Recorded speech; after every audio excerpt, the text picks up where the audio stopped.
Kumusta po kayo mga kabayan?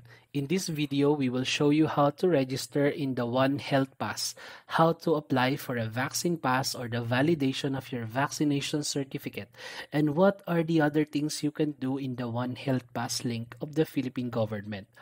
As usual, I will speak in both English and Filipino.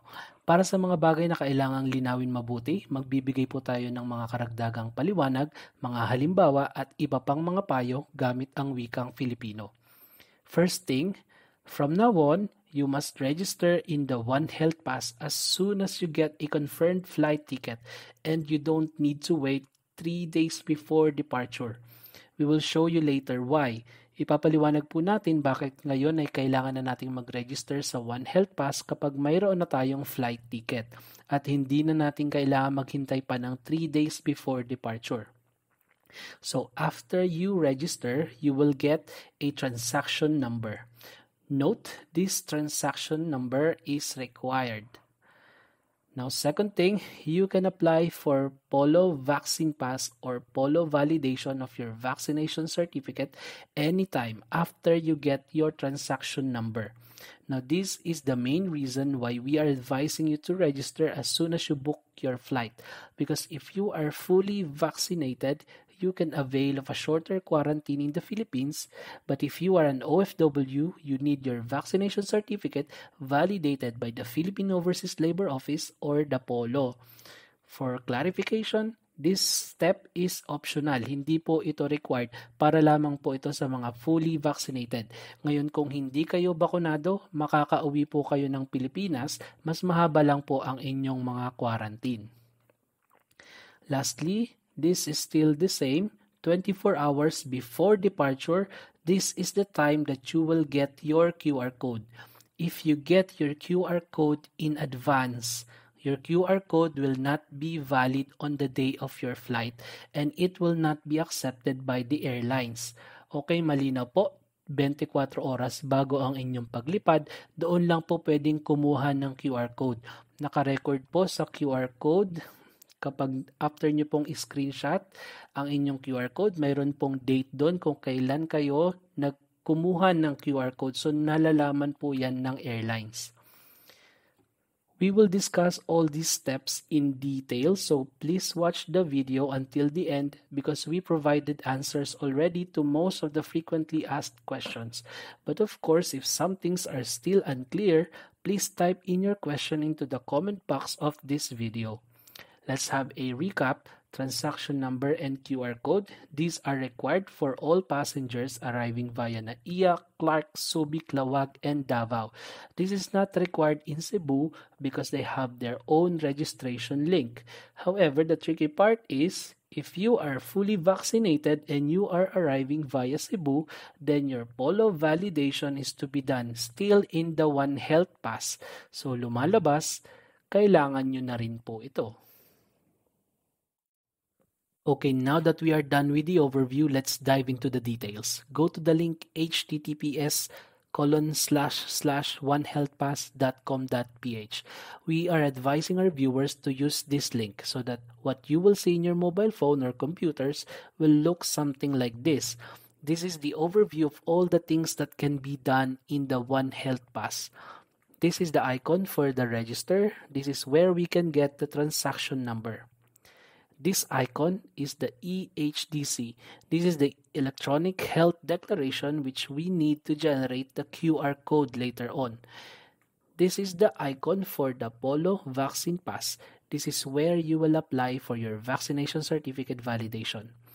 In here, you can also see that when you are already on quarantine, you can track your swab test result here. And also, there is an icon here for the quarantine certificate. So, magiging helpful po talaga ito sa atin lahat kasi andito na po lahat ng kailangan natin. But before we proceed, if you have not subscribed yet, please consider to do so. The protocols in the Philippines will keep on changing. We will do our best to give you the latest information as they are released. So, hit that notification bell to get notified when we make videos like this. Okay, step 1, get your transaction number. But before that, you need to have these things with you. Passport, e-ticket, your vaccine card. It can be the WHO yellow card or just the vaccine card issued to you. Go to https://onehealthpass.com.ph and click on register. Click no on this question because this is the first time we are going to register. First time pa lang natin magre-register, so click no. For this example, we are not yet at the airport. Wala pa tayo sa airport, so click no on this question. After that, you will be directed into this page. The first important thing to note is that those fields with red asterisk or yung mga kahon na may pulang asterisko, these are all required. So there were a lot of our viewers complaining last time that they were unable to complete their registration. One reason is because not everyone is really very good with all this technology stuff. That's why we are trying to make this video very detailed and simple para po sa ating mga kababayan na nahihirapan po sa mga ganitong online registration. If you get stuck later on, please check at the top part if you will see this error message. Values in one or more fields are invalid. Ibig pong sabihin yan, malamang balikan lang po ninyo ang mga kahon. Baka po may na-miss out kayo or may nakaligtaan kayong information na ilagay. Ang mga required po na info na hindi nyo nalagyan ay mamumula po yan at mayroon pong red exclamation mark and also a note that that is a required field. So, fill upan nyo lang po yung mga fields na yon. Okay, now finally po, mag-start na talaga tayo mag-fill out. Una, personal profile. This part is not very difficult but the most important thing here po sa part na to is to use the name written on your passport. Kung ano po ang ginagamit nyong pangalan at apelyido sa inyong valid na passport, iyon po ang ilalagay natin. Okay, linawin ko po yung kung kayo ay kasal pero ang ginagamit nyong pangalan sa passport ay pangalan at apelyido sa pagkadalaga, basta kung ano ang nasa passport, yun po ang ating gagamitin. Sa suffix, kung hindi kayo junior, senior, the second, the third, wag nyo lang galawin po yan. Then provide all the correct details to the other fields which are self-explanatory. So let's focus more na lang dun sa next, which is the next of kin. Ang ibig pong sabihin nito ay pinakamalapit na kamag-anak. Ang ilalagay po natin dyan ay kamag-anak po natin na makakasagot po ng mga tawag.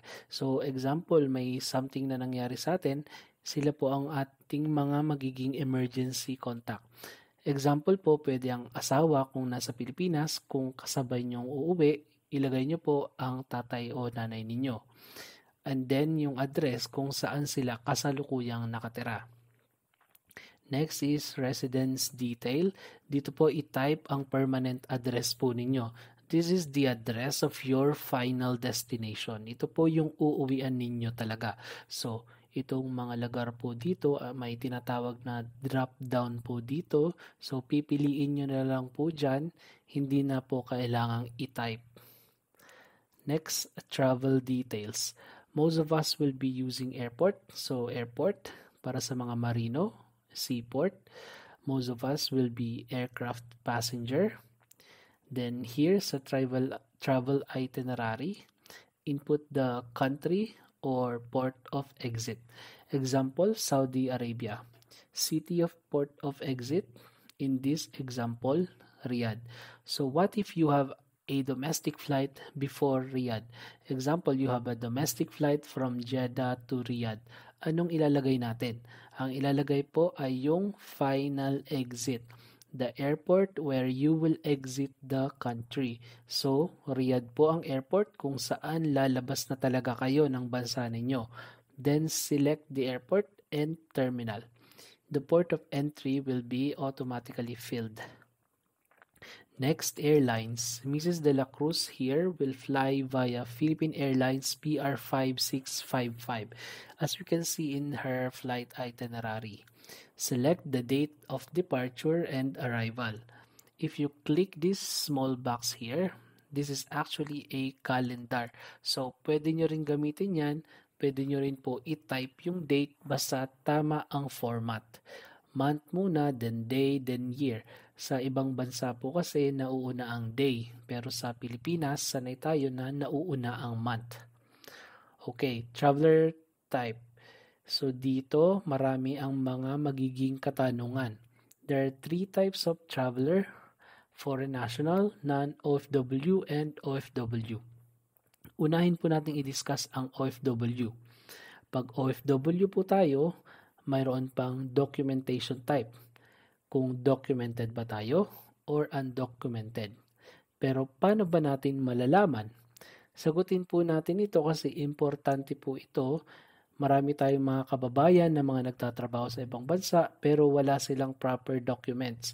Pero tandaan nyo po mga kabayan, kahit undocumented kayo, maaari pa rin kayong maka-avail ng mga libreng benepisyo ng OWA para sa mga OFW basta po mapatunayan ninyo na kayo ay talaga pong nagtatrabaho at hindi kayo citizen ng ibang bansa.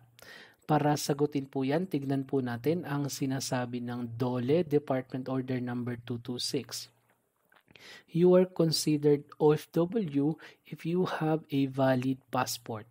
You have a visa or a permit to stay and work in that country where you are now, and you have a work contract validated by Polo or POEA. So, sino naman po ang mga undocumented OFW na malilibre din sa Pinas ng hotel at swab? Ayon sa DOLE Department Order Number 212, ang mga undocumented OFW po ay dapat mayroong valid Philippine passport. Kayo po ay walang visa or permit to stay and work. Kayo po ay walang contract na validated ng Polo or POEA. So, paano po natin patutunayan na tayo ay OFW talaga, undocumented lang? Dapat po daw tayo ay meron ng mga sumusunod o pasok tayo sa mga sumusunod. Una, originally documented kayo at nawalan ng trabaho, maybe na-stranded dahil sa pandemic. Pangalawa, no validated contract but have taken action to regularize that contract. I think this is related to the next. Dapat ay makipag-ugnayan sa Polo para patunayan ang inyong trabaho dyan sa bansa na inyong kinaroroonan. Ipakita ang kontrata, payslip, visa, etc. Lastly, hindi registered sa POEA or walang OEC pero aktibong miyembro ng OWA. Okay, medyo masakit sa ulo pero tuloy po tayo. At this point, alam na natin kung OFW ba tayo na documented or undocumented. For OFWs na documented, piliin lang kung land-based or sea-based. Ang mga sea-based po ay ang mga marino. Then, i-declare po kung nagbabakasyon ba kayo. Then yes. Kung for good na kayo or other reason, then no. For OFWs na undocumented, hindi na required ang occupation. Required lang po yan sa mga documented. Click this drop down for non-OFWs and there you will see if you fall on one of these categories. Because if not, then you will be on the foreign national. Here, for foreign national, you can also select your quarantine hotel. Next, vaccine information. So this one is optional, but actually, if you are vaccinated or fully vaccinated, you should input the details here because this information will be saved into your profile.